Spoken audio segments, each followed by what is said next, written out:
நகராட்சி மேல்நிலைப்பள்ளி அருகே ரூபாய் 219 லட்சம் மதிப்பீட்டில் நூலகம் மற்றும் அறிவுசாரா மைய கட்டிடம் காணொலி காட்சி மூலம் தமிழக முதல்வர் மு.க.ஸ்டாலின் திறந்து வைப்பு. வேலூர் மாவட்டம் குடியாத்தம் நகராட்சி மேல்நிலைப்பள்ளி அருகே கலைஞர் நகர்ப்புற மேம்பாட்டு திட்டத்தின் கீழ் ரூபாய் 219 லட்சம் மதிப்பீட்டில் நூலகம் மற்றும் அறிவுசாரா மைய கட்டிடம் காணொலி மூலம் மாண்புமிகு தமிழக முதலமைச்சர் மு.க.ஸ்டாலின் அவர்கள் திறந்து வைத்தார். இந்நிகழ்ச்சிக்கு வருவாய் கோட்டாட்சியர் சுப்புலட்சுமி கலந்து கொண்டு குத்துவிளக்கு ஏற்றி துவக்கி வைத்தார். நகராட்சி ஆணையர் மங்கையரசன் முன்னிலை வகித்தார்.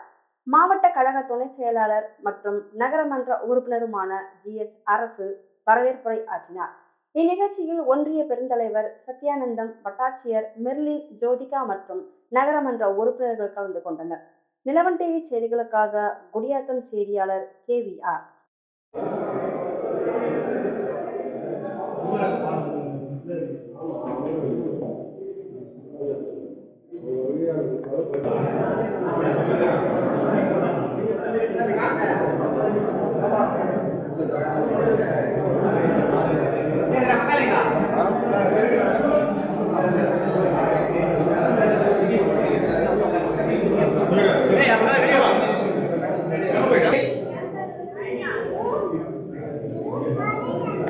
அஞ்சு வாங்க